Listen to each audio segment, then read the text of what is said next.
Sai here.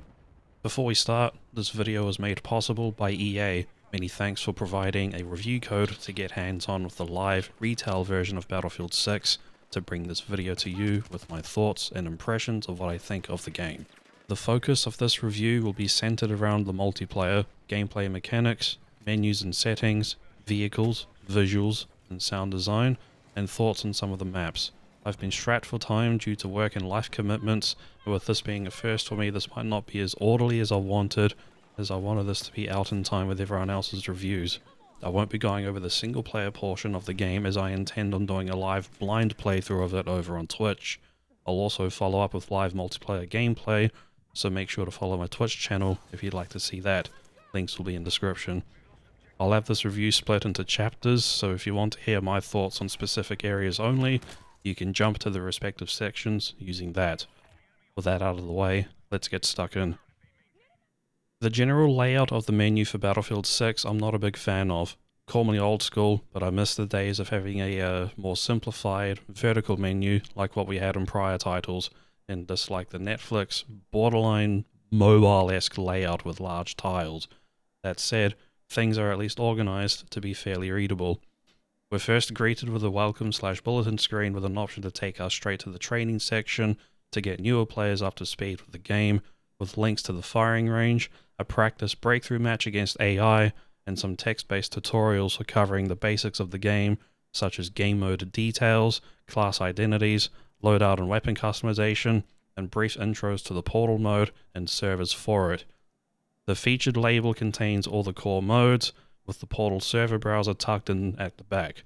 This really should be brought to the front of the mode selection. The campaign label is self-explanatory. You access the single-player campaign through here.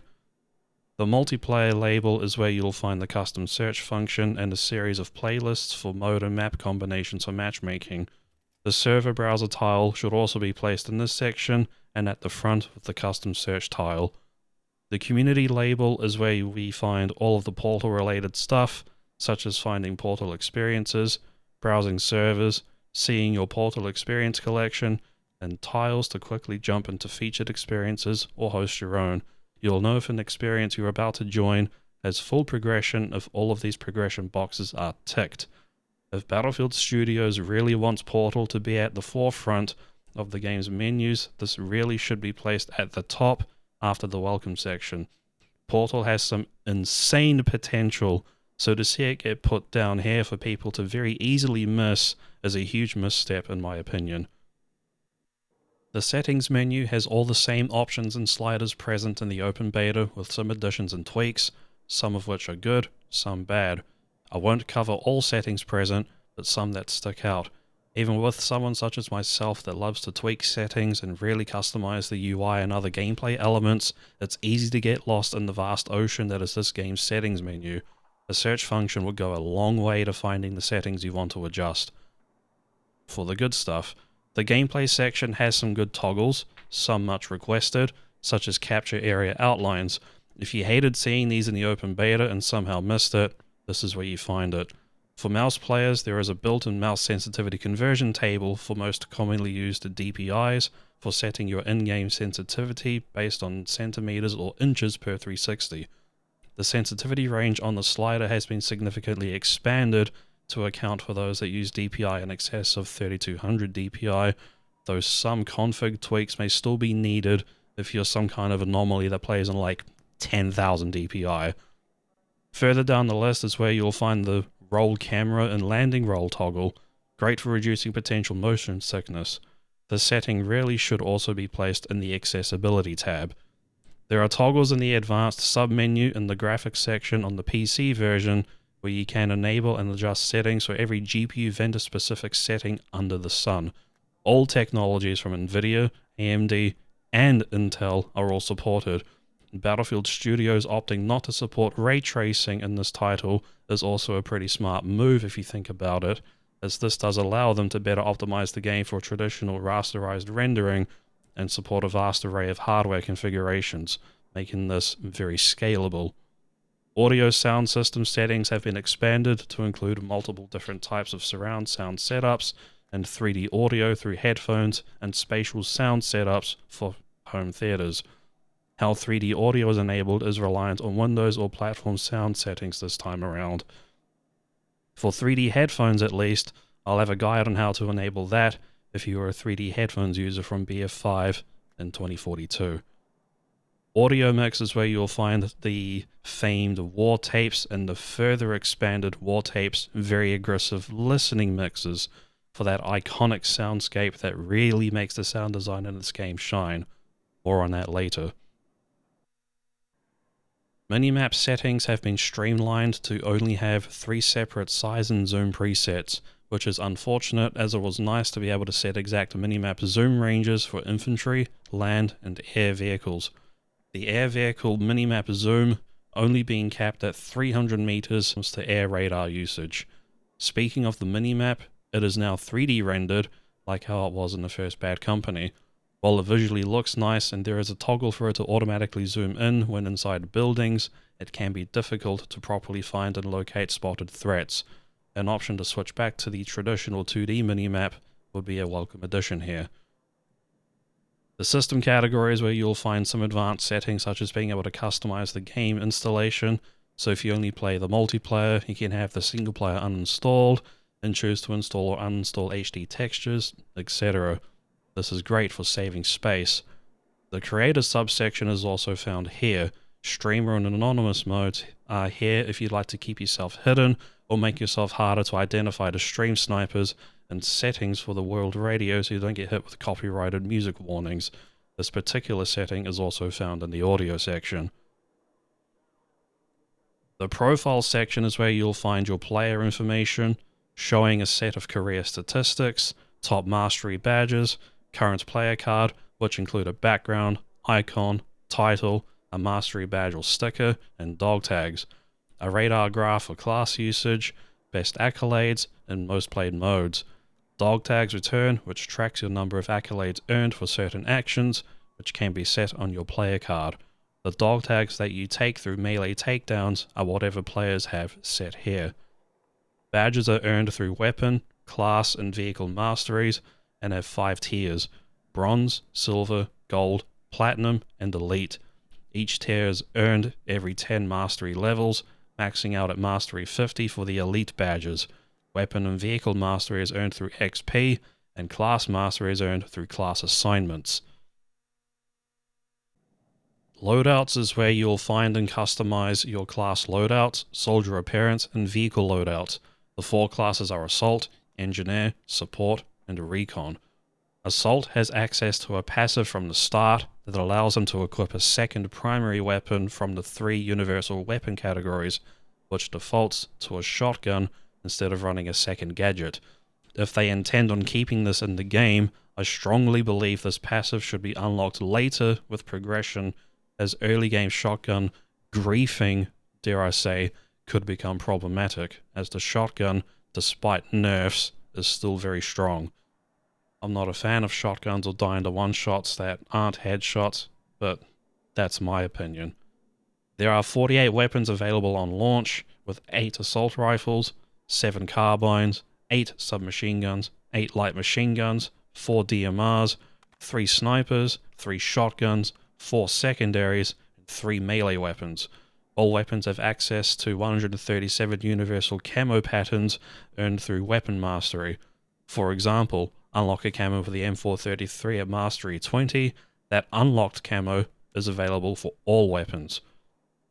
There are 9 throwables total, 8 being class locked, and 1 universal, which is the frag grenade. I strongly believe there should be 2 universal throwables at least. The second one being the smoke grenade. I believe every class should have access to some form of thrown concealment through those smoke grenades. Limiting it to only support will very much mean that the pick rate for support will go up just because of the fact they have access to all of the smokes. There are 30 total gadgets, with 6 for assault, 10 for engineer, 8 for support, and 6 for recon. The 2 main factions have 3 sub-factions within for soldier customization and cosmetics, with every class having its own uniform and physical identifier. On each of the soldiers' backs, Assault has a sledgehammer, Engineer has rockets, Support has defibrillators, and Recon has radio antenna. There are 19 vehicles in the game, with 14 of those being faction-specific for the MBT, IFV, Light Transport, Anti-Air, Attack Heli, Attack Jet, and Fighter Jets. The other 5 is a Universal Transport Heli, Quad Bike, and 3 stationary weapons, which are the HMG, Tow Launcher, and Stationary AA. First and foremost, the input works in this game, so I wouldn't worry about that. The gunplay in Battlefield 6 is very reminiscent of the BF3 and 4 style of gunplay, with very mild hints of 2042's gunplay, mostly the good stuff. With mostly predictable and varying levels of both visual and felt recoil and spread, or bloom, or deviation, however you like to call it. For the sake of this review, this will be referred to as spread. First shot recoil multipliers aren't present here. Visual recoil is more apparent when recoil isn't controlled, and as part of the kinesthetic combat system, changes to communicate to the user how the recoil should be controlled alongside the felt recoil. If I shoot uncontrolled here, you can see that the sight and the gun itself start to shift in the direction opposite to the felt recoil. When I shoot with controlled recoil, the visual recoil is minimized. In either instance, the front sight or your sight reticle remains at or as close to screen center as possible.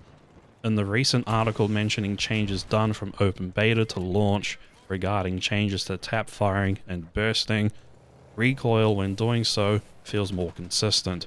Spread does become more apparent under full auto fire from ranges roughly beyond the 35 to 40 meter mark, and the amount of spread from full auto varies for each weapon, which, from my limited testing, is usually determined by the weapon's fire rate. It's easier to hit long-range sprays with something like the Scar than it is to do the same with the M433, for example.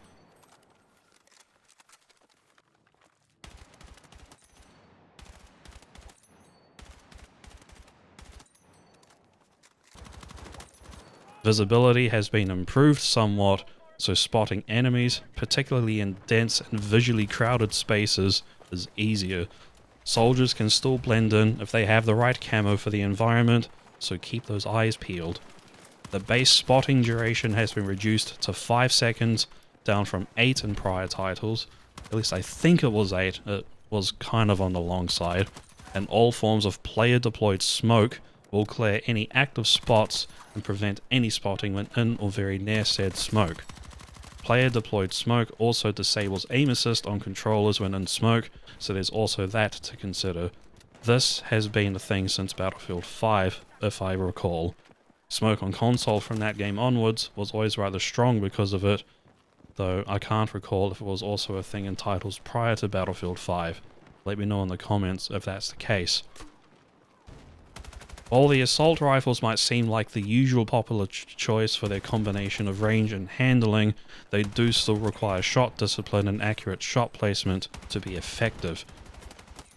Submachine guns excel at close range with quick handling and tight hipfire, but strangely don't seem to be affected by spread as much, though my theory as to why is that it's done that way to help compensate for their reduced ranged damage, so they're still somewhat viable to use outside of their intended ranges if you get caught out. Carbines sit between the assault rifles and submachine guns, offering a good mix of both, and are available for all classes and closed weapon modes. Some of the strongest weapons in the open beta were in this category, and I honestly think these will be top picks in either open or closed modes. LMGs come in both belt-fed and magazine-fed flavors, with belted guns offering high capacity, while mag-fed types offer better mobility and low downtime. All light machine guns have more velocity and range than their other full-auto counterparts, but have generally more sluggish handling, made more apparent when not used on a support class.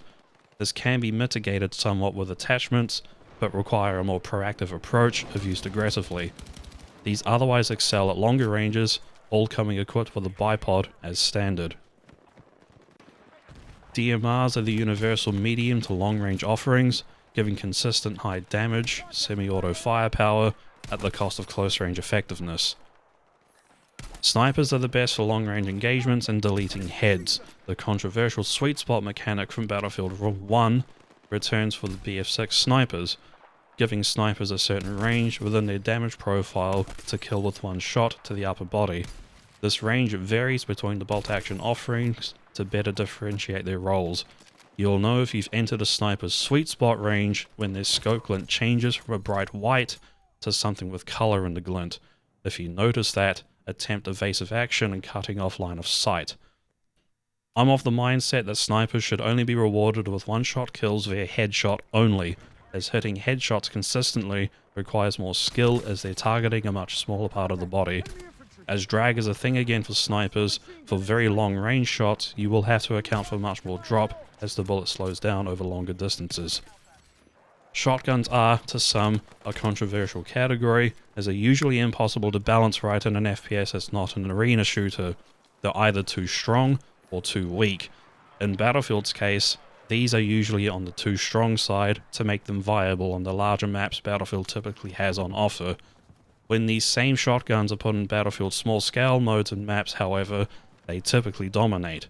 That said, the M87A1 pump action did receive some nerfs since the open beta, requiring more pellets to kill, effective one-shot kill range being reduced to around 16 meters at the absolute most, and hipfire spread being noticeably worse, needing follow-up shots to secure a kill at closer ranges.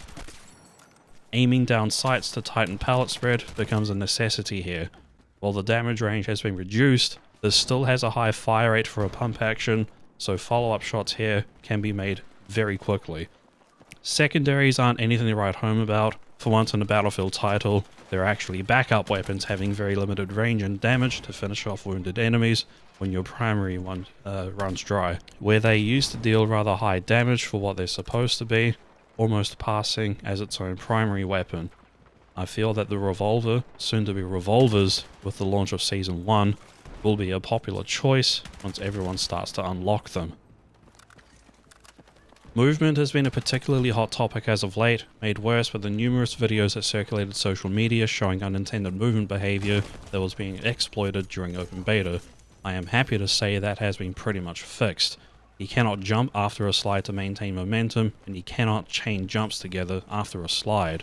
Jumping also causes your spread to max out, making it unusable outside of very close ranges, and said jumps will throw your reticle around when ADS.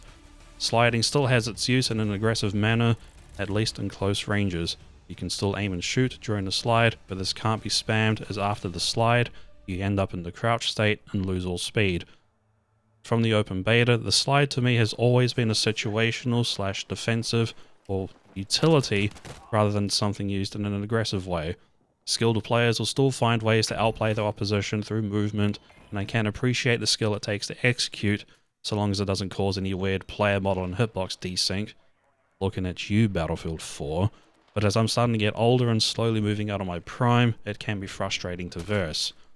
That said, to me at least, that doesn't make the movement bad, it simply makes it more grounded, which was the intended approach by the developers, without it being realistic, which the game is not. Base sprint speed is on par with Battlefield 1 and Battlefield 5, and sprint speed with your knife and defibs equipped is equivalent, if not very close to, the speed of the sprint spec in BF3 and 4 and the traversal sprint speed of 2042. AD strafing in Battlefield 6 is quite responsive and differs in speed based on weapon category, with submachine guns being the fastest. Certain attachments can affect this as well, so if you want to make yourself harder to hit through AD strafing, you can, or make yourself slower for more stable shooting on the move. The choice is yours. Another movement and gunplay related bug that was fixed is the sight sway and spread penalties of being erroneously applied when stepping on things like pebbles and ledges that were 2mm high. Because of this, spread and recoil now resets properly, and you no longer need to do the weird double slide to fix it.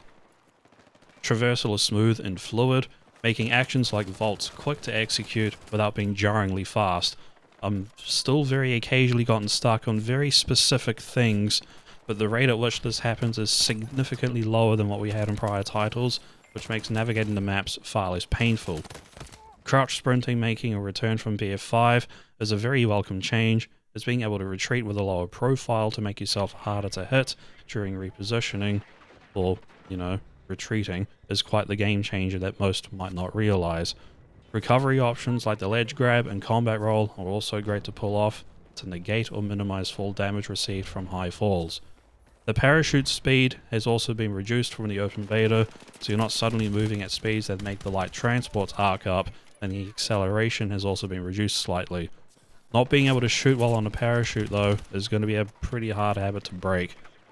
You'll probably get yourself killed in such instances. I've admittedly not used the vehicles much. I'm not the jack of all trades I once was during my BF3 heyday, and I've had a much stronger focus on playing infantry as I made my switch to PC with the release of 2042. Of all the vehicles though, I used to fly a lot, but I've cut down on my flight time a lot since BF5, as for the longest time, the 2042 vehicles just felt plain bad. That said, the vehicles in general feel both very strong and fragile. Many of the vehicles deal a lot of damage, direct hits from many of the main seat weapons, and anything will kill infantry in one shot, with the exception of the anti-air tank. Tank cannons, fair enough, they're 120mm shells after all. IFV autocannons, attack heli rockets, bombs from jets will all kill infantry with one direct hit, or in the case of jet bombs, the splash damage will usually kill, though the radius here is rather small, and the release speed and travel time are quite low, so you do have a chance to evade if you do manage to spot bombs headed your way. Attack heli cannons will kill in 2 to 3 direct hits, but have low splash damage. Coaxial and gunner seat MGs are very accurate and kill infantry in few shots, with HMGs sometimes killing in as little as 2 to 3 shots close range and are very accurate. In the hands of an experienced pilot, jet cannons will absolutely mess your day up, killing in as little as 2 direct shots, though this is kinda fair play, as infantry is very hard to spot in jets. The tanks are on the slower side in terms of maneuverability, so need more deliberate inputs when navigating tighter spaces. All tanks have access to thermal smoke, but only the MBTs have access to the APS. Said APS has a 1 second warm-up timer and lasts about 4 to 5 seconds once fully active. I'm not too sure on the cooldown however, as I didn't get a chance to measure it properly. Jet cannon TTK against aircraft is still insanely fast, so if you're accurate, you will destroy your target before they even have a chance to counter, making head-ons especially deadly. For more detailed insights on the jets for BF6, I'd recommend Silk's channel. Link to his channel will be in the description. Transport heli miniguns shred this time around, so look out for those if you see one of them hovering the area. With the way these vehicles play and how much damage they deal, experienced vehicle crews will be hard to deal with if no one on your team works to take them down. You could ruin their day with a good flank though, as there are very noticeable damage multipliers for the sides, top and rear of the vehicles. Aircraft have fairly short flare times as well, so if you do catch them off guard, stingers will deal a lot of damage to their aircraft. But yeah, if you do manage to get behind any of the tanks with an RPG or a tank of your own, you will destroy them with just 2 shots to the engine. Mines are potent in BF6 as well, with the anti-tank mines dealing something around like 700 damage with a single mine. Slams likely deal a little less as they are smaller and harder to spot, but these are a pretty late unlock and I haven't played the game enough to actually unlock and check them out, so I'm not too sure on that one. While you can't run dual launchers anymore, which is good, you can run dual mine types however. Mines can't be placed or stacked together and require spacing like BF1. Tank gunners have the option of running mine countermeasures to make them easier to spot instead of the default smoke wall. Tow missiles are very maneuverable, especially in comparison to 2042. They also have a faster velocity compared to 2042, and the attack heli tows in particular can be controlled using free look on top of aiming it the traditional way. The AGMs on the attack jet is the same in the sense that they can be locked on with free look, though I think that's because when you zoom in with the AGMs in first person, you're using a targeting pod mounted on the aircraft. That same targeting pod can be used to better spot infantry and land vehicles for attack runs. The visuals in Battlefield 6 are a huge step up when compared to 2042, largely due to significant improvements to lighting. Paired with good ambient occlusion, global illumination, material quality, and high quality textures, this makes the general visuals of the game look astonishingly good, realistic, and properly gritty even at lower graphic settings. Coupled with good optimization, competent upscaling, and even frame gen implementation, dare I say, and improvements to general latency with the game's engine, this makes for a gaming experience that not only looks good, but also feels good to play. Because of this, I think many players will enjoy the visuals and the feel of Battlefield 6. The sound design here is absolutely top notch, and may very well be the best in the series. Battlefield has always been known for its exceptional sound design, with Bad Company 2 rightfully setting the benchmark, and to see that it's come this far, especially with how 2042 sounded in comparison, is nothing short of audio heaven. With the rather extensive sound system support, this will sound great on many different systems. Explosions and gunshots feel powerful with the right amount of bass, battle chatter and voice lines are believably grounded, vehicles all have unique sound profiles, with some being very true or very close to their real life counterparts, the roar of jet engines flying over, More objectives than the enemy.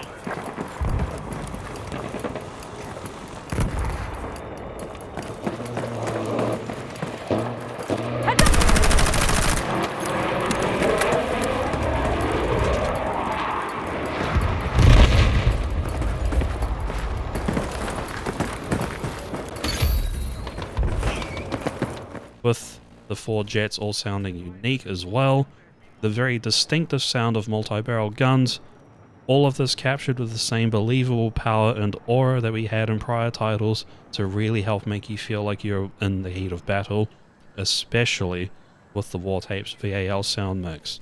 All of this combined makes for a very immersive experience. Here's an example of just how immersive that can be if you opt to turn the HUD off and turn off the hit and kill indicators.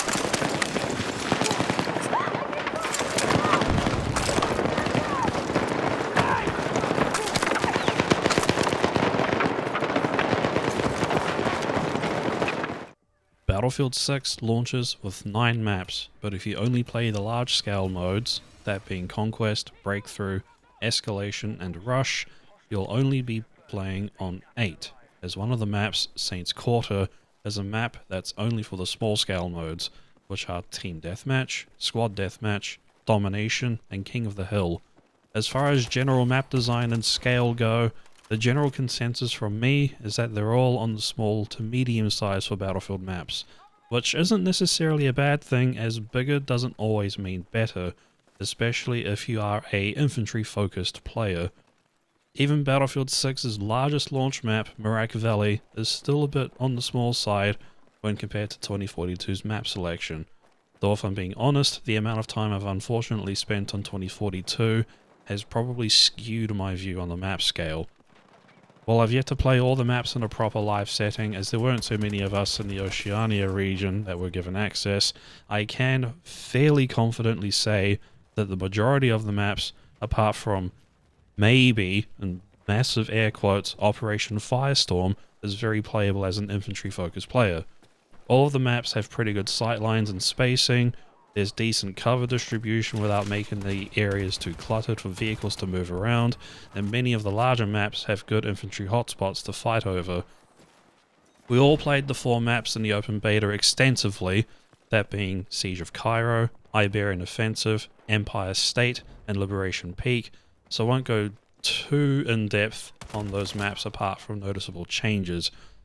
Many of the urban maps are very reminiscent of BF3's and even some of BF5's maps, with some fleeting dashes of Grand Bazaar and Marquez Monolith, the Siege of Cairo, Manhattan Bridge. Kind of reminds me of Rotterdam with the general size and layout, just without the waterways and more verticality. New Sobek City, having areas that kind of have a mix of certain Battlefield 2 maps, though it's been far too long with that game for me. Memory on the maps there is very hazy. And also having the general vibe of the BF3 Aftermath maps, just without the earthquakes. A couple of the Sobek areas also kind of remind me of BF1's Sinai Desert, just not as large. Operation Firestorm, I'd say, is a pretty damn good remake of the BF3 original, adding more cover to the open areas in between the objectives. The HQs have been moved closer to each side's home flags for a quicker rollout, and even replicating the blue tint to an extent.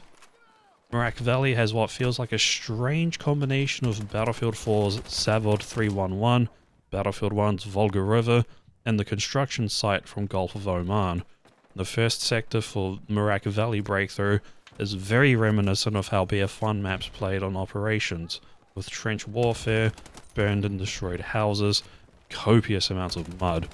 Merak Valley also features what many would call a Levolution event, where the crane at the middle of the map where the construction site is located can be destroyed. This is achieved by destroying the counterweight located at the back of the crane behind the main cabin. Saints Quarter reminds me heavily of BF5's Province, with lighting that map had prior to being reworked for large-scale modes in its final update, and is very much a close quarters haven, though shotguns would very likely ruin the experience for many, I fear. Some of the problem areas with the maps we played in the open beta have been addressed, such as the unintended rooftop access in Siege of Cairo, which is a very welcome change, along with all but one of the rat spots in Liberation Peak, addressed with changes to map boundaries. Some of the breakthrough map layouts have had their boundaries adjusted to help mitigate spawn trapping by the defenders, and the rush layout for Cairo has had an IFV added for the attackers. At least I think. I can't remember if it was there in the open beta. If it was, please correct me on this. Generally speaking, while some of these maps won't feel like true Battlefield maps to some, they do play very well, though we'll see how this changes once everyone gets hands-on. Games usually play differently in preview sessions compared to live releases. To conclude, I rate Battlefield 6 a good 7.3 out of 10. Nothing's ever perfect, but damn, this gameplay's good. Very good. Battlefield 6 has been a very long-awaited release for the franchise, as many are hoping for a true successor to Battlefield 4, with the game taking many elements from both Battlefield 3 and 4 and modernizing them for the current generation.